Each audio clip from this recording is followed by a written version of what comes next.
घोड़ा चढ़ी आसीबे दुई भाई सत हेबो मालिका जाई फूल मालिका। हरि ओ बोलिए महापुरुष अच्युतानंद जी की जगतर नाथ जगन्नाथ महाप्रभु श्री चरणारविंद तले अनंत कोटि दंडवत करी आपण मानंकु सिद्धार्थ भक्तिर जाई फूल मालिका को स्वागत करुछु। भगवान अहेतुक कृपा पाई अच्युतानंद महापुरुष से दिन से नेमाल बटरे जाई फूल मालिका को लिखिथिले। आउ जो जाई फूल मालिका रे महापुरुष अच्युत आगत भविष्यत र सतर्कता देवा सहित कली रे किभली भाव में पापी मान को संहार करने निजे स्वयं प्रभु आसीबे से कथा जाई फूल मालिका रे लिखिचंती। महापुरुष कहउचंती स्वयं पापी मान को संहार करने भगवान अवतीर्ण नेबे। सत्य जुगरे नृसिंह रूप में प्रभु आसीथिले हिरण्यकश्यप को वध कले। तृतीय जुगरे से पापी मान को विनाश करने प्रभु राम रूप में आसीथिले। द्वापर जुगरे भगवान कृष्ण रूप में आसीथिले। आउ कली जुगरे साक्षात मो प्रभु जगन्नाथ कल्कि रूप धारण करिवे। दुष्ट निवारी सन्थ पाळु तु नाथ परम दयालु। आउ सेई परम दयालु प्रभुंकर कथा जेते आनंद ही आनंद कहीं ना गीता कही जन्म कर्म च मे दिव्यम मे बं जो बेति तत्वत त्यक्तं देह पुनर्जन्म नैति मामेति सर्जुन। मो जन्म कर्म हेउची दिव्य। ये दिव्यता को जे श्रवण करे ता जन्म मध्य ता कर्म मध्य तार समस्त कर्म दिव्य हो जाए। हे सुधी सज्जन भगवान कथा समस्ते शुणी पारंती नाही, प्रभु कथा समस्ते जानी पारंती नाही। से माने ही प्रभु कथा शुणती जो मान ऊपर मो प्रभुंकर कृपा थाए। कहा जाए लोक माने जहाँ को सिलेक्शन करती से माने लोकसभा रे बसंती, किंतु मो प्रभु जहाँ को सिलेक्शन करिसंती से केवल टीवी सामने रे बसिचंती आउ जाई फूल मालिका को देखुचंती। आउ से जाई फूल मालिका रे महापुरुष अच्युत कि बड़ी भाव में आगत भविष्यत संपर्क में सूचना दवा को जाई कहउचंती। महापुरुष दुष्ट मानकर गर्व को नाशन करिवे आउ पापी मान को संहार करने साक्षात स्वयं प्रभु आसीबे। आ महापुरुष कौन कहउचंती जाई फूल मालिका कहले दुष्ट गर्व नासीबारे दुष्ट गर्व नासीबारे दुष्ट गर्व नासीबारे दुष्ट गर्व नासीबारे प्रभु अवतार यही महिरे लो जाई फूल पापी मानंकु संहारे पुणी पापी मानंकु संहारे पुणी पापी मानंकु संहारे पुणी पापी मानंकु संहारे। बोलिए महापुरुष अच्युतानंद जी की। महापुरुष कहउचंती शिष्य रामदास को हे रामदास आजी पापी मानंकु संहार करिबा पई भगवान भिन्न भिन्न अवतार नहीं के आसीबे। आ तापरे गर्व मान दुष्ट मानकर गर्व मान को नाश करिवे प्रभु। अर्थात यही पापी मानकर अत्यधिक मात्रा वृद्धि जोगु नानादि प्रकार अन्याय अत्याचार वृद्धि जोगु ऋतुर परिवर्तन हेबा सहित आपण मानकर नानादि प्रकार महामारी आसीबो। तेणु ता फल मध्य मनीष भोगिबा को पड़िबो। हे स्वदे सज्जन जाई फूल मालिका रे ये कथा कौन लिखाई। महापुरुष कहउचंती बाबूरे आगो को यही घटना घटियो सब आपण लिखिकी रखंतु। महापुरुष 600 वर्ष पूर्व जाई फूल मालिका रे जहाँ लिखिते ता गोटे पर गोटे घटिबो बा घटी सारिलानी। महापुरुष कौन कहउचंती एमिति समय आसीबो जो समय भितरे कौन हबो। महापुरुष जाई फूल मालिका रे लिखुचंती से कथा को कहले समुद्र कूल लंघिब समुद्र कूल लंघिब समुद्र कूल लंघिब समुद्र कूल लंघिब गाँ गंडा सबु भसाई नेबलो जाई फूल यही कथाटी अटई ध्रुव यही कथाटी अटई ध्रुव ଏହି କଥାଟି ଅଟଇ ଧ୍ରୁବ, ଏହି କଥାଟି ଅଟଇ ଧ୍ରୁବ।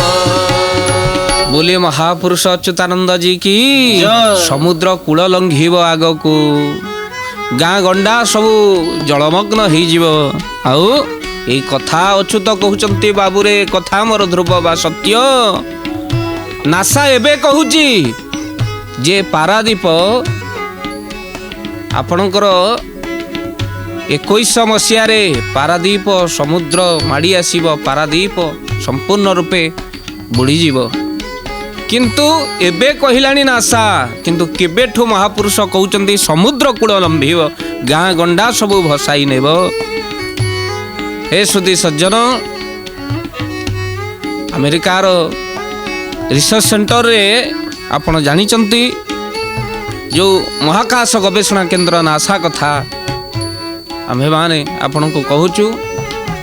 एबेकार नासा कहूँ समुद्र 21 मसीहारे कूल लंघन करी समुद्र पाख अंचल गुड़िक सब समुद्र रे लीन हो। किंतु महापुरुष कहउचंती समुद्र कूल लंघिब जाई फूल मालिका गाँ गंडा सबू भसाई नेब। लिखि रखंतु ए कथा, मालिकार ए कथा 600 वर्ष पूर्व महापुरुष लिखिथिले। कलिजुगरे एई भली घटना सबू घटिब। आउ कौन हब? गाँ गंडा भसाई नेबा सहित कौन हब ना समुद्र कूल लंघिल सारा परे ये कथा मोर ध्रुव बाबूरे। हे सुधी सज्जन, आपण विचार करिवे महापुरुष को भली भाव रे ये कथा को लिखुचन। 600 वर्ष पूर्व ये कथा को महापुरुष कहते कौन कहते पारादीप भसई नबा कथा। एबेकार नासार मत हेले महापुरुष कहले दिने यही भली समय आसीब। कौन कहते महापुरुष कहले कुजंग अंचल जले बुड़ी जीवन रूप सिंहासन जीव बहुल लो रूप सिंहासन जीव पारादीप ठारे आंभर समाधि से दिन पूजा पाइब। जय जगन्नाथ जय जगन्नाथ जय जगन्नाथ जय जगन्नाथ। बोलिए महापुरुष अच्युतानंद जी की केबे ठारू महापुरुष कहिचंती ए पद को आम्भे माने आज रखिलु। आगुर ए कथा आमे आलोचना करिथिलु, किंतु आज कहिबार कारण महापुरुष कहउचंती कुजंग अंचल जळे बुड़ी जीव। पारादीप बुड़िले कुजंग अंचल बुड़ीब। आपण जानिचंती हे सुधी सज्जन, कुजंग देई आपण पारादीप जिबे, कुजंग अंचल जळे बुड़ी जीव महापुरुष लिखिथिले। आउ रूप सिंहासन जीव।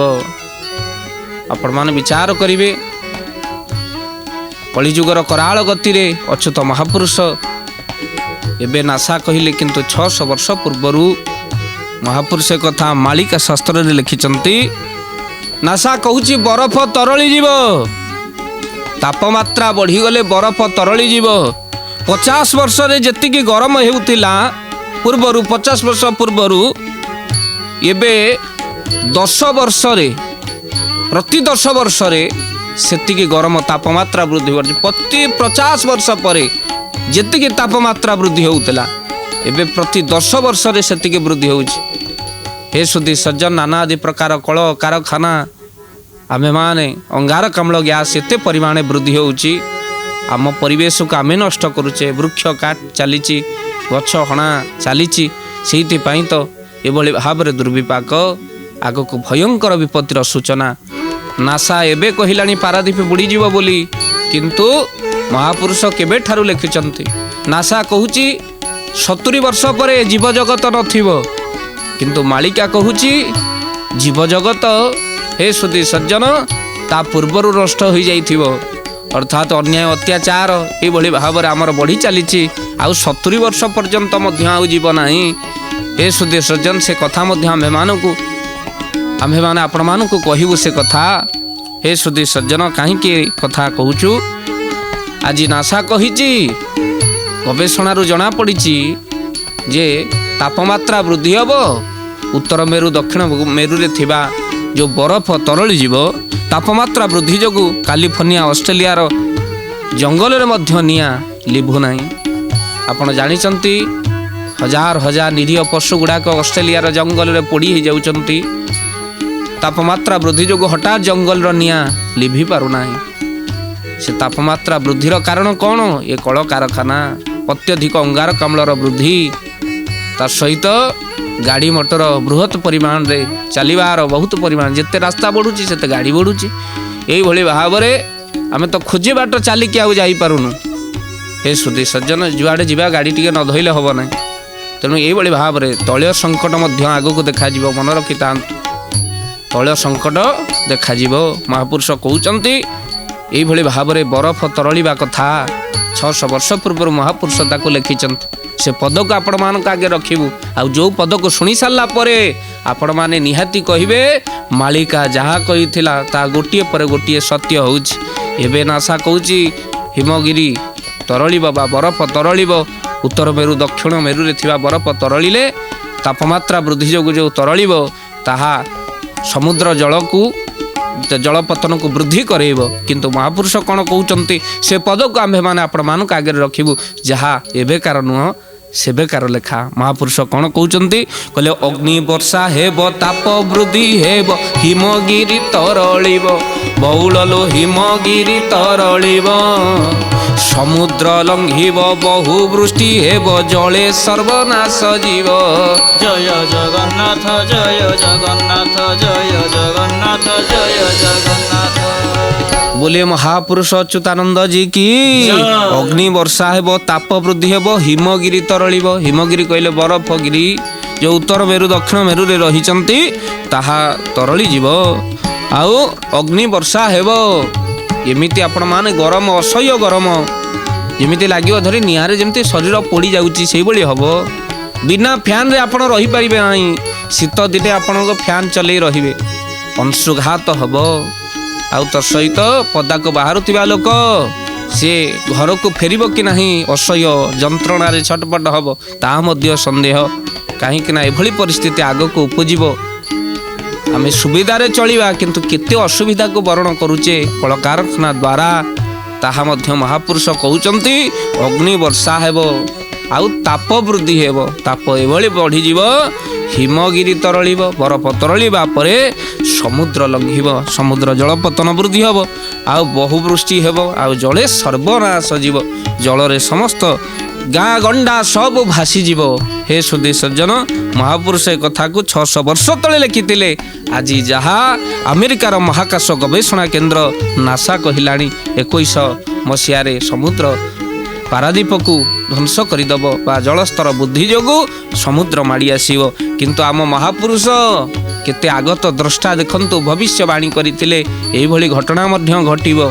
जहा गोटिए पर गोटिए महापुरुषंकर कथा आम्भे माने देखुचे ताहा सत्य होई चलीचे। आउ विशेष भाव में समुद्र जल को जो भले आमे दूषित करी चलीचे, नानादी प्रकार नाल नर्दमा ड्रेनेजर पानी सब समुद्र को दे दौचे। एमिति कि पुरी भली सहर जोठी महोदधि जो समुद्र जल को सिंचन कले आमे पवित्र अनुभव करू, आत्मा तृप्त हो जाए। महोदधि से महोदधि जहाँ को प्रभुंकर शस्त्र घर बोली कह जाए, जगन्नाथ शस्त्र घर कह जाए, सबुतिक ड्रेनेज तारी भितर छाड़िले सबुतिक दूषित पानी समुद्र ग्रहण कला। अर्थात जलस्तर वृद्धि होगा सहित समुद्र दूषित होउची। आमे जो द्रव्य गुड़िक व्यवहार करुचे माटी रे जेमिति द्रव्य गुड़ाक मिलू नाही, ता द्वारा मध्य समुद्र दूषित होउची। आ विशेष भाव में आमे वृक्ष काटी चलीचे निज शौक आराम पाई। आमे कौन करुचे ना गोटे गछ आमे लगे पारुने। कैमेरा सामने अनेक गछ लगौचे किंतु तार रक्षणाबेक्षण दायित्व नहीं पारुने, जहाँ फल खाली लगेबा होचे गछ, तार उतारिबा बड़ करिबा ताहा केबे देखा जाऊ नाही। हे सुधी सज्जन, सेइतिपाई उत्ताप बढ़ी चलीची। अंशुघात रे प्राणीकर जीवन जीव बोली महापुरुष मालिकारे लिखिथिले कथा। अर्थात एते सूर्यर रश्मि प्रखर हब, असह्य गरम हब, कंक्रीटर सहर हो गला। आउ कंक्रीट सहर सहित हृदय भी कंक्रीटमय हो गला। रास्ता घाट कंक्रीटर, आउ जीवन कंक्रीटमय हो गला। आउ गरम आमे भोगिबानी ताउ किए भोगिबो। हे सुधी सज्जन, कहीं कथा कहूँ छाई रे रहिबा समस्तंकर इच्छा, ଛାଇରେ ଟିକେ ଠିଆ ହେଇଯିବା ସମସ୍ତଙ୍କ ଇଚ୍ଛା, ହେଲେ ଗଛ ଲଗେଇବା କାହାର ଇଚ୍ଛା ନାହିଁ। ଥରେ ହାତ ଛାତିରେ ଦେଇ କୁହ ମୁଁ ଏତିକି ଗଛ ଲଗେଇବି। ହେ ସୁଧୀ ସଜ୍ଜନ, ଯେଉଁଭଳି ଭାବରେ ଅମ୍ଳଜାନର ସର୍ଟେଜ ହେଲା, ଯେଉଁଭଳି ଭାବରେ ମଣିଷ ଟିକେ ପବନ ପାଇଁ ବ୍ୟତିବ୍ରସ୍ତ ହୋଇଯାଏ, ଯେଉଁଠି ମଣିଷ ଟିକେ ଛାଇ ପାଇଁ ବ୍ୟତିବ୍ରସ୍ତ ହୋଇଯାଏ, ସେଠି ମଣିଷ ଚିନ୍ତାଧାରା ଆମେ ବୃକ୍ଷରୋପଣ କରିବା ନାହିଁ। ହେ ସୁଧୀ ସଜ୍ଜନ, ସାଧନା ହେଉଛି ବୃକ୍ଷ। ଆମେ ପରା ଗୋଟିଏ ବୃକ୍ଷ ପାଖରେ ଯାଇ ହାତ ଯୋଡ଼ୁ, ଆଉ ସେଇ ବୃକ୍ଷକୁ ଆମେ ଆରାଧ୍ୟ ବୋଲି ମନେ କରିଛୁ। ସେ ହେଉଛନ୍ତି ଜଗନ୍ନାଥ, କୋଟି କୈବଲ୍ୟନାଥ ମହାପ୍ରଭୁଙ୍କ ପାଖରେ ଆମେ ହସ୍ତ ଯୋଡ଼ୁ। ତେଣୁ କୁହାଯାଏ ଆଗାମୀ ଦିନରେ ଅଙ୍ଗାରକାମ୍ଳର ପରିମାଣ ଏତେ ପରିମାଣରେ ବୃଦ୍ଧି ଘଟିବ, ଯାହା 50 ବର୍ଷରେ ଘଟୁଥିଲା ତାହା 10 ବର୍ଷରେ ଘଟୁଛି। ତେଣୁ ଆମେମାନେ ମଣିଷ ବିପଦ ଆଡ଼କୁ ଅଗ୍ରସର ହେଉଛି, ଆଉ ମଣିଷ ଅସହ୍ୟ ଗରମ ଯନ୍ତ୍ରଣାକୁ ଅନୁଭବ କରି ମୃତ୍ୟୁ ମୁଖରେ ପଡ଼ିବ। ହେ ସୁଧୀ ସଜ୍ଜନ, ଯାହା ଗୋଟିଏ ପରେ ଗୋଟିଏ ମହାପୁରୁଷଙ୍କର ସତ୍ୟ ହୋଇ ଚାଲିଛି। ଅଗ୍ନି ବର୍ଷା ହେବ, ତାପ ବୃଦ୍ଧି ହେବ, ହିମଗିରି ତରଳିବ, ସମୁଦ୍ର ଲଙ୍ଘିବ, ବହୁ ବୃଷ୍ଟି ହେବ, ଜଳେ ସର୍ବନାଶ ଯିବ। ଜଳ ମାଡ଼ି ଆସିଲା ପରେ ଆମକୁ କିଏ ରକ୍ଷା କରିବ?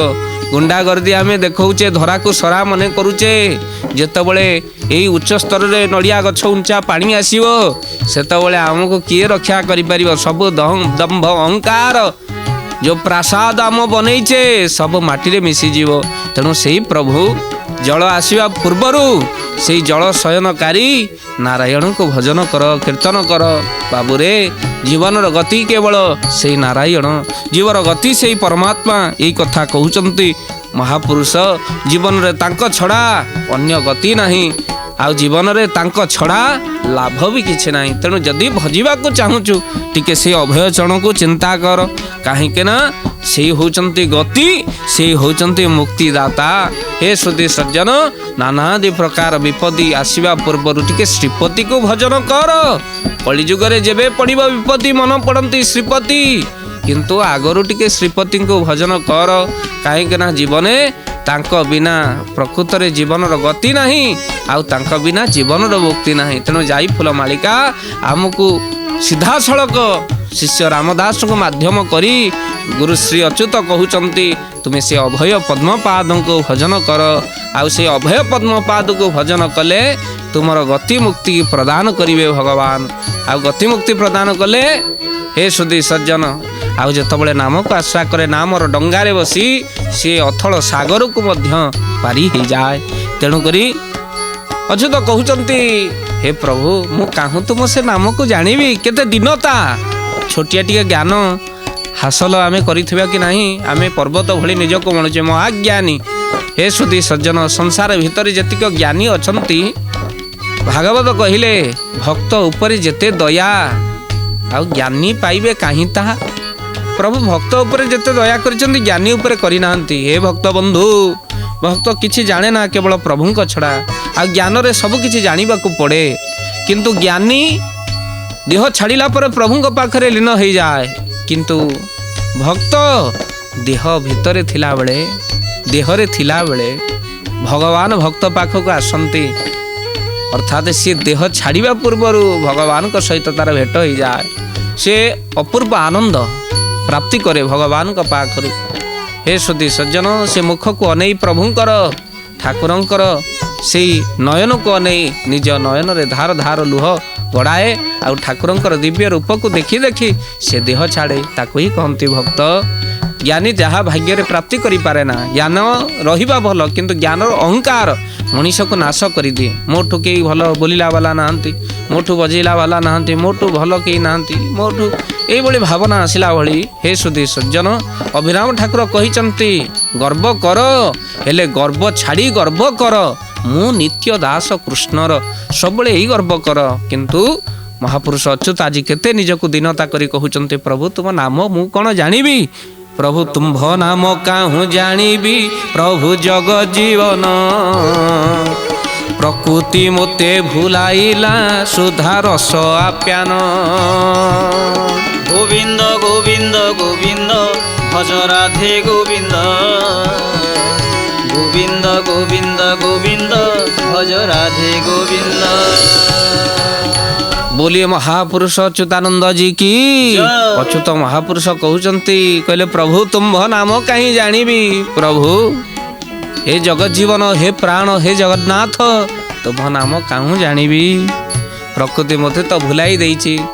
ଅଚ୍ୟୁତ ମହାପୁରୁଷ ନିଜକୁ ଅତି ନିମ୍ନ ଅତି ଛୋଟ କରିଦେଇଛନ୍ତି। ଭୃତ୍ୟର ଭୃତ୍ୟ ପରିଭୃତ୍ୟ ଭଣେ ଦିନ ଅଚ୍ୟୁତ। ହେ ସୁଧୀ ସଜ୍ଜନ, ସଂସାର ଭିତରେ ଆମେ ପଞ୍ଚସଖା ଶୂଦ୍ର ହୋଇଲୁ। ତେଣୁ ଶୂଦ୍ର ହୋଇଲୁ ଅର୍ଥାତ୍ ନିଜକୁ ଛୋଟ କରିଦେଇଛନ୍ତି। ନିଜକୁ ଯେତେ ଛୋଟ କରିଦେବା ସେତେ ପ୍ରଭୁଙ୍କୁ ପାଇବା। ନିଜର ଅହଙ୍କାରକୁ ଯେତେ ନାଶ କରିଦେବା, ପ୍ରଭୁ ମୁଁ କିଛି ନୁହେଁ ତୁ ସବୁ, ହେ ପ୍ରଭୁ ମୁଁ କିଛି ନୁହେଁ ତୁ ହିଁ ସବୁ।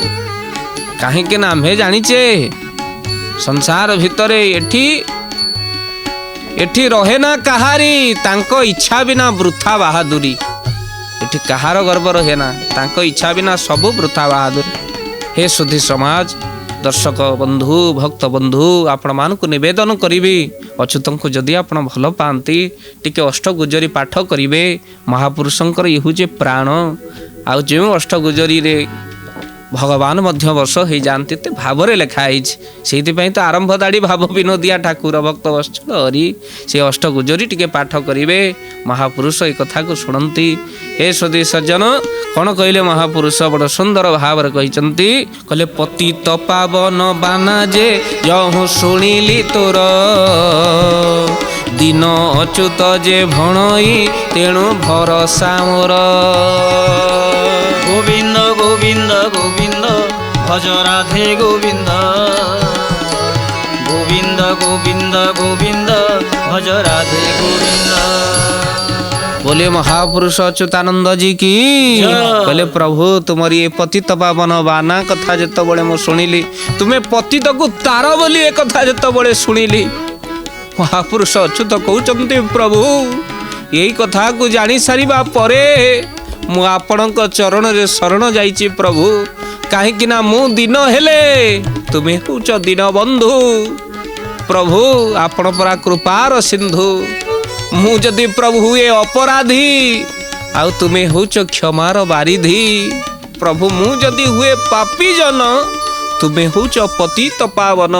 हे प्रभु मु तुमको भरोसा करिछि ठाकुर। प्रभु तुम्भको करिछि भरोसा, हेले हेउ पछे लोक हसा। प्रभु जे निज इष्ट को भरोसा करे से जीवन रे काहा को डरे ना। जे गुरु को भरोसा करे, निजर प्राण प्रिय प्रभु को भरोसा करे, सी आउ संसार लोक को कौन डरिब। जाको चतुर्भुज रक्षा करिवे से द्विभुज तार कौन करिब। तेणु तांको चरण शरण जीवाई अच्युत बड़ सुंदर भाव शिष्य रामदास माध्यम करी आम मान निमंते मालिका। तेणु जाई फूल मालिकार महापुरुष अच्युत से कथा को कहते पादरे टिके शरण जीवा। कहीं संसार आउ बेसी समय नुहे, आउ बेसी बेल नाही लो बौल निकटे होइब देखा। पंच सखा माने कही जाइछंती पुराण रे अछि लेखा। आउ समय नाही, तेणु तांको पाखरे टिके शरण जाई प्रभुंकर 2 बार नाम संकीर्तन करी वाणी को विराम दबा। आगामी अध्याय रे से जाई फूल मारिकारे महापुरुष किभଳି भावरे आगत भविष्यत कथा कहबा को जाई कौन कौन घटना सब आग को घटव से कथा कहते आम मैंने आलोचना करवा। एवं समय 2 बार नाम संकीर्तन करी आपण मान पाखर विदाय नवा।